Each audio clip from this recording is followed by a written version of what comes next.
keep talking to people that you don't know that you should know. And what I mean by this is, often as these companies, the technology companies, are founded by technologists, and they think they know all the answers, but they have to go talk to the economic buyer. They have to understand what the economic buyer is really thinking. And so my advice is never stop reaching out to talk to people.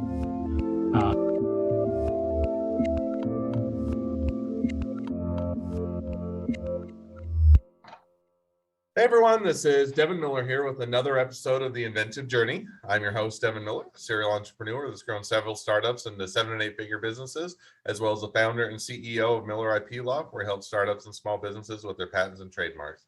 If you ever need help with yours, just go to strategymeeting.com, grab some time with us to chat. We're always here to help. Now, today we have another great guest on the podcast, Robert Levine. And Robert grew up on Long Island, and after high school went to college for a couple of years. Went out to work in California as a mathematician with a defense contractor for a period of time. During that time was taking a break from college for about 3 years, and then went back to college or New York for college after that. Then went to work for a bank for a period of time.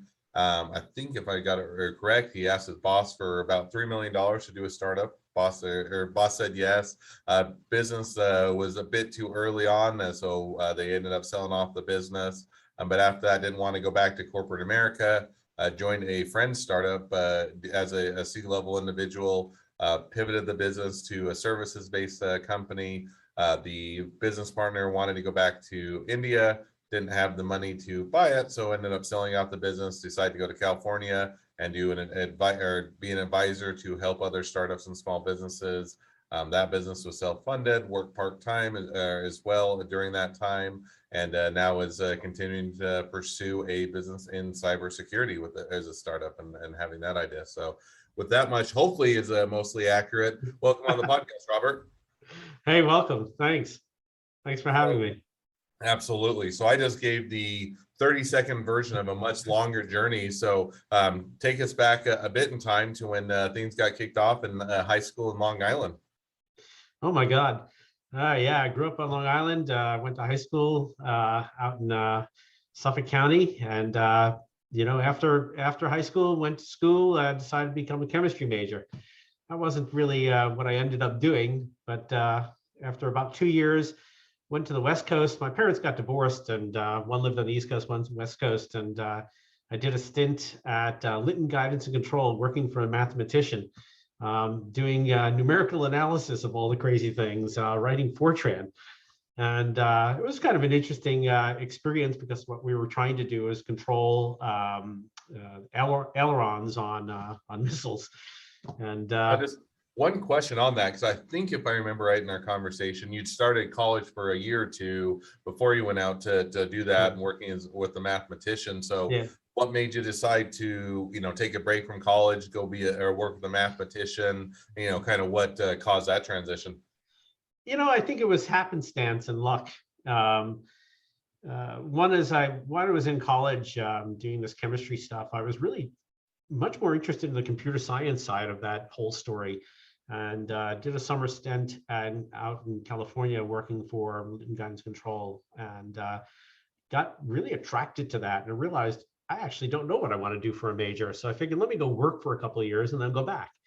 And so I ultimately did, and went back to school at NYU, back in New York. And then at that time, I was working at a bank downtown in New York, running, right at that juncture between applications and infrastructure, writing this thing called middleware, which was new. And I ultimately became a managing director there. Before you know it, I was running 300 people, was involved in all of our acquisitions of technology. And I was seeing what, we would coin now today the new thing. And in that timeline, I got very attracted to security and just started to seeing a lot more things in and around security. I ran our internet infrastructure, which was nascent in those days, and ran corporate email of all the crazy things that got thrown on my desk. And I ran a security infrastructure as well as a whole bunch of middleware. And along the way, I realized that this security stuff is really growing bigger and bigger. Now, And just quick question, because so if I back up just a little bit, New York, yeah, you went back to college, got the degree, and I think, and maybe this is where you're at, but I think we talked about you went and worked for a bank for a period of time, and that was after coming out of college. Is that the first step during after you and graduated? after. Okay, so during and after, and the one thing that hit there that that sounded interesting is you're working at the bank and you're doing these things, and then you have an idea or you want to do a startup, and so you go ask your boss for a few $1,000,000, and Yeah, I'll miraculously explain you that get whole yes. story. Oh, yeah, Yeah, I need to explain that story. You know, when you decide to go back and take a degree after having spent some time, you're really going back with a much better view of what you want to do. And so I actually went to NYU in the Gallon division, and it was design your own major. And I took graduate courses for my undergrad, and one of them was actually I wanted to learn about queuing theory because I was doing a lot of work in networks and knock on the door of the graduate teacher, and the teacher says, well, why should I let you in my class? And you're like, well, this is what I want to learn. He goes, what are you doing? And I said, well, I was doing this and that and the network stuff. He goes, oh, great. You're going to teach this part of the class, and I'll teach you what you want to know. And so that was my experience in the college thing, because I was working as well at that time. And what happened was in the late 90s,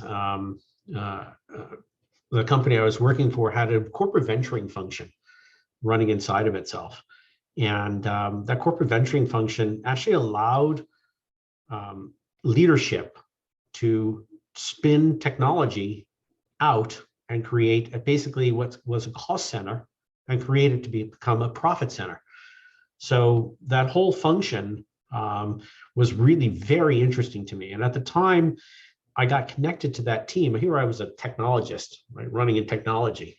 And I got connected to this banking and really corporate venturing team. And I'd never heard of that before. And these guys were investing in all sorts of stuff. One of them was a security company. Actually, two of them were security companies. And I got connected to that because my department at the time was directly working with that field. And they reached internally within the corporation to find people that would know something about or could use their technology that they were also sponsoring. And that company was called Circo. And somewhere along the line, I realized this is really interesting. So it wasn't my direct boss. It was actually this thing was hanging off the vice chairman of the bank. It was called BT Ventures. And I basically went to the head of that venture group and I said, I have a department that I'd like to spin out. And we went through that process, got $3 million, and we spun the company out called TransIndigo. That's how it happened. It was part of the culture. The culture was very entrepreneurial in there. So that sounds like a good way to launch a startup and to get your first investor, so to speak, and to be able to do that. Now, as you go out and do that, and I think as we talked before, while it was an interesting or promising idea or a startup, he indicated it's probably a bit too early, or it wasn't, or things weren't quite in place to do that. So you ended up having to sell off the business. Is that right? Yeah. So it was a technology called fine-grained entitlements, which basically is, helping applications define, externalize these authorization rules around, what thing can talk to what thing and what asset can talk to what asset and these types of things. And it was just way too early in the market. And I realized that what we were working on internally was way different than what most organizations were able to even understand or contemplate. And so ultimately, that lesson from that experience was market timing. The second lesson that I learned from that experience was also team,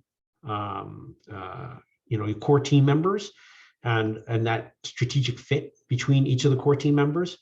Some folks were really great at the world of startups and could leave that corporate world and just really excelled in it. And some really got stuck. They just were not in the right place. Their heads were not in the right place. So, but the big message there was market timing. There are companies now, probably good 15 years later, that are doing pretty well in authorization services. So we sold that to RSA, did not make money. But the CEO of RSA at the time put his arm around me and said, the next time you'll make money. And I at that point did not go with the sale of that company. I'd left and helped advise the sale of that, and I was already thinking about, hey, what do I want to do next? And that's when I went into the next story, which was this consulting company, which was 6 people, where they were building a product actually at the time. And like the first one, this time I identified that market, product fit, and timing were wrong. And I didn't identify it when I jumped in. I identified it after 9/11. And what happened was we were building a product that today the market would know as SAML, a security assertion markup language, which allows companies, when you log on to one machine, or let's say you log on to company X and you're allowed to log on using your Facebook ID. That technology was founded many years ago in and around the primordial DNA of what we were creating there. And ultimately, what we decided to do with the second company, and that was called Senna, was we basically took some advice from folks and decided that in the post 9/11 world, this product was not going to sell. And we became a consulting firm in a nascent space that we thought would sell, which was called identity and access management. And we grew that company. I was employee number 6, but jumped in as the president and CEO. And we grew that company to 300 people with operations in the US, UK, and Australia.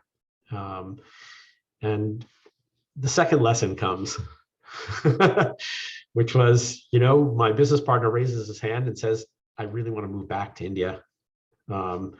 And we have to sell the company. And, the lesson there I should have done is I should have mortgaged my entire house and just bought them out. Because we were on a gold mine, but it was also a strange time. It was, the market wasn't doing well. This is around 2009, 2010. Market wasn't doing well. And it was risky, really way too risky. And at the time, I just didn't have the capital to actually buy it. I should have mortgaged everything and then probably took a note to buy them out. So we sold the business. And then we really grew it. I mean, I really was able to grow it. And we made our earnout, and that was fun. But at the end, I realized that if I held on to that much longer, my gosh, I would have set ourselves up for a whole different story. When you sell your business to somebody else, their objectives are different than yours, and you have to recognize that it's no longer your baby. And that the cash flow you're generating can't be used for your next innovation. The cash flow you're generating is whatever the corporation that you sold it to's objective is. And that is actually probably the second lesson. I should have bet more on myself there, and I would have made A lot more money, but B, I think the business would be in a completely different place. Now that ultimately was sold. Again, it's now part of KPMG.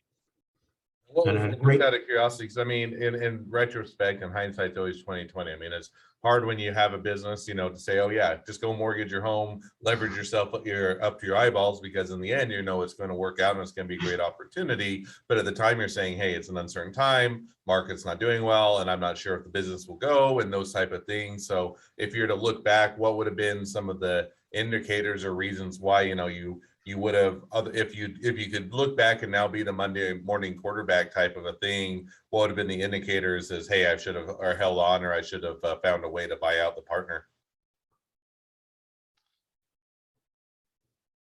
At the time when we were making that decision, there were 3 members of the board. I didn't have majority of that board.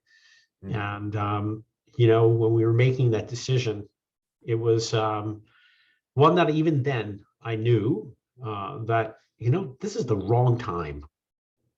This is just the wrong time. And, the firm that we sold it to, I made great friends, learned a lot. But, I probably could have learned those same lessons directly myself. And more than that, the freedom to invest the cash flow would have been a much different accelerant to the business than ultimately it ended up being. And at the time, what would be the indicators? One, my gut. Two, I actually had a good sixth sense of that marketplace. And really, we're talking to the top companies in, the top major banks in the country that were our clients.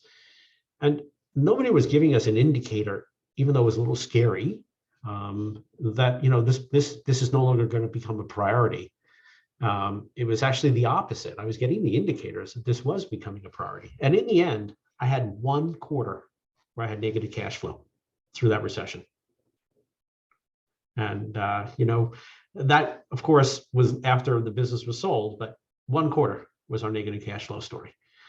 And, No, and I think that, is it, and it's one where it's hard sometimes to say, well, is my gut, the right thing to follow? And sometimes it absolutely is. And other times your gut leads you astray. But it's one of those where, it is always hard because hindsight's always 20/20. And sometimes it's also the experience that comes along with it. You just don't know until you're further down the road that you should have done something else. And if you have the decision to make over again, you might do it differently. But, it's one of those where you never know. It's hard to know at the time. So nonetheless, so you sold off the business, you worked with them for a period of time, saw it grow. And then I think after a while, you decided to move to San Diego and start doing advisory help for startups.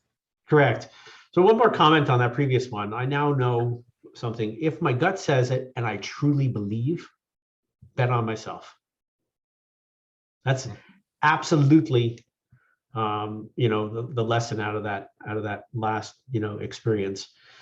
So I moved to San Diego and I decided I was going to do some part-time, and, don't cry for me, I did okay. I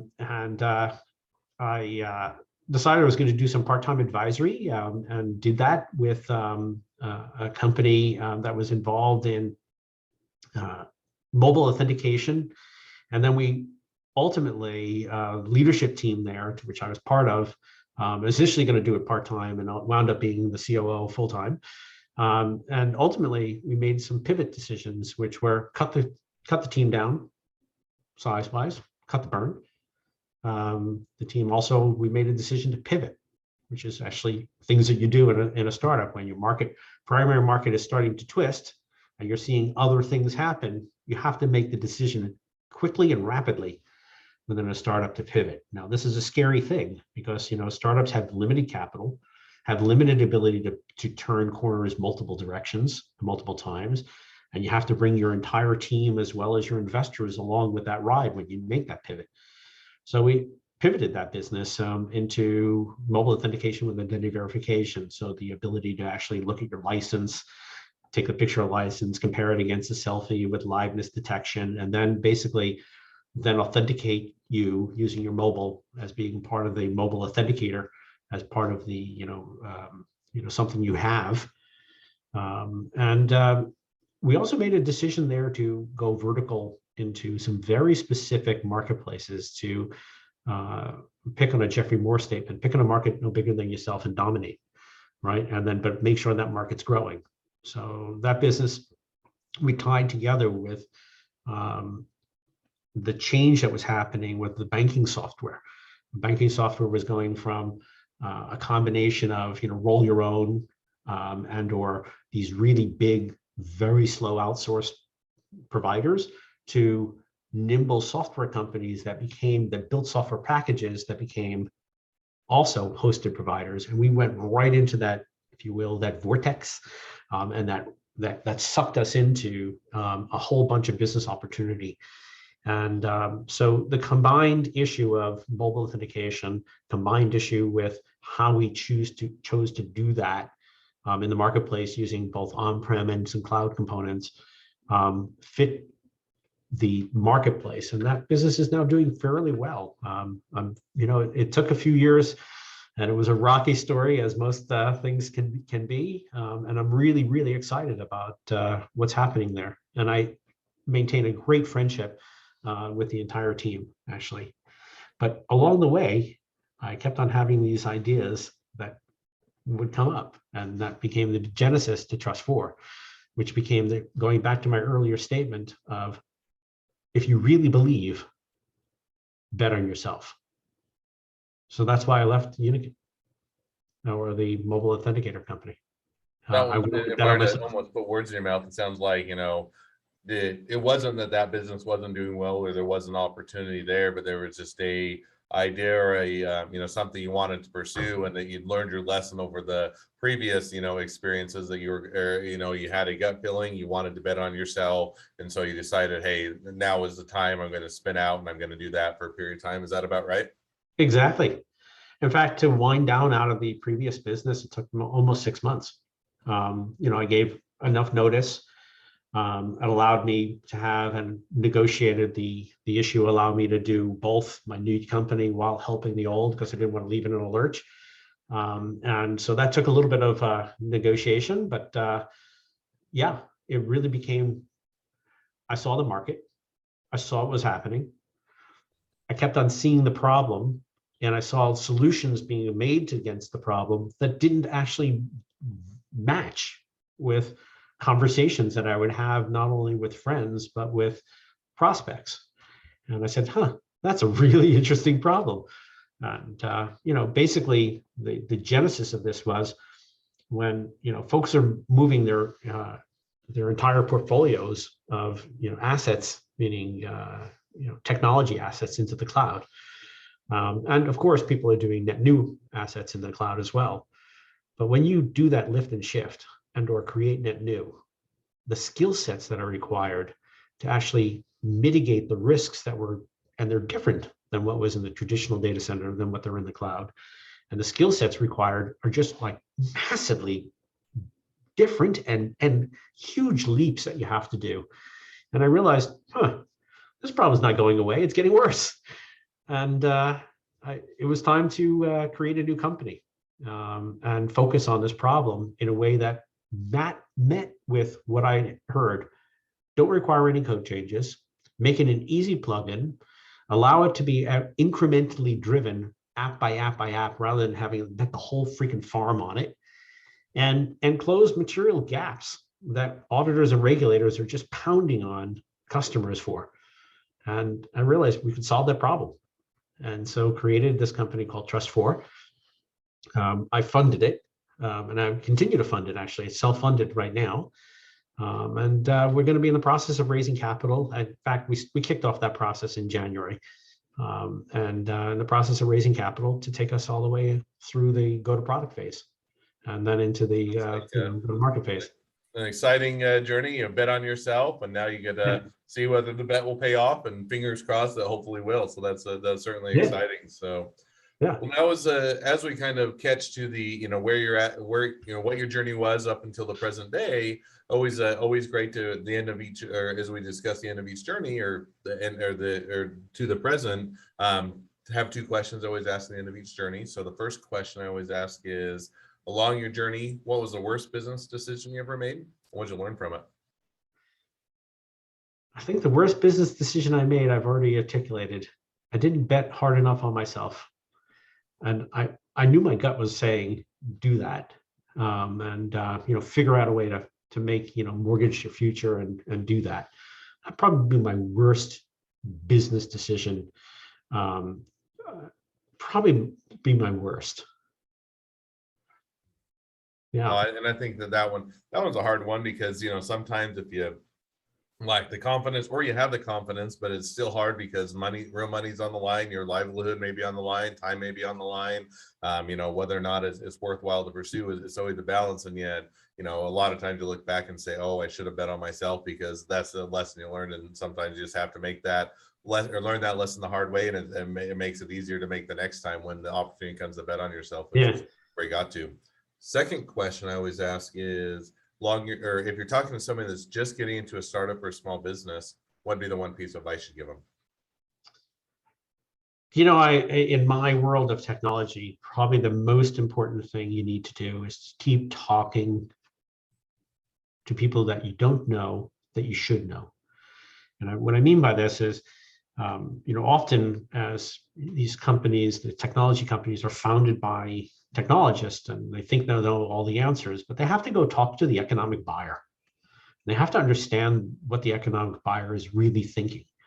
And so my advice is never stop reaching out to talk to people. You'd be amazed at how many people will talk to you when you just have a nascent idea because they want to help. Most people are generous and they just want to help. So you can reach out to folks who you wouldn't think would want to talk to you because you got nothing other than, a crazy idea, and they'll actually help you. So that'd be my biggest recommendation. Oh, I think that's definitely great. And I think that a lot of times people feel like they have to do it on their own, or they don't want to be a burden to others, or they don't want to, or people aren't going to be willing to help. And yet I'd agree with you most time on the flip side, people are happy to help, more than willing to jump in and answer questions and help you along their way because they've been there and they understand what you're going through. So I think, asking for that help and strategic, not overburdening people, not to, just persistently pestering someone, but to ask for those that when you need help and are looking for whether it's a sounding board or someone to provide a bit of guidance is definitely a great takeaway. Absolutely. As we wrap up, if people want to reach out to you, they want to be a customer, they want to be a client, they want to be an employee, they want to be an investor, they want to be your next best friend, any or all of the above, what's the best way to reach out to you, contact you, or find out more? They can hit me on my email, or they can hit our website, trust4.com, and just hit the info, or email is robert.levine@trust4.com, trustfour.com. All right, perfect. Well, I definitely encourage people to reach out to you, connect, and or support you along your journey and however they can.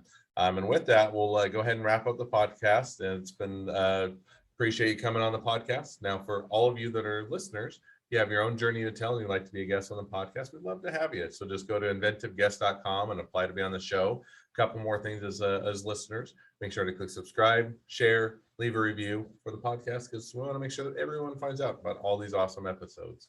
Last but not least, if you ever need help with your patents, your trademarks, or anything else with your small business or startup, just go to strategymeeting.com, grab some time with us to chat, and we're always here to help. Well, thank you again, Robert, for coming on the podcast, and wish the next leg of your journey even better than the last. All right. Thanks for having me. Have a good Bye. one.